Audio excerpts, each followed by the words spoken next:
Сәлем баршаңызға, менің арнама қош келдіңіздер. Қазіргі трендтегі хит болып жатқан сурет видеолардың бүгін жасалу жолын көрсететін боламын.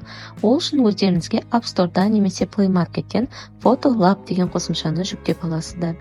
Қосымшаға кіргеннен кейін жоғарыда Insta Look деген разделге кіреміз. Осы жерде сіздерге 100 деген шаблондар беріледі. Өзіңізге ұнаған бір шаблонды таңдап алып, өзіңіздің галереядағы суретіңізді әкеліп қоясыз. Кішкене сәл күтесіз, обработка жүреді, және де міне сіздің суретіңіз дайын болды.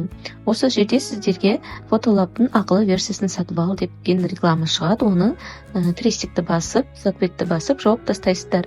Рекламаның соңына дейін көресіздер, және де закрытты басып, жауып тастайсыздар. Сурет дайын. Енді мына Photolab'тың логотипін алып тастау үшін үстіне басасыздар. Не сейчас, да деген басасыздар да рекламаның соңына дейін көресіздер.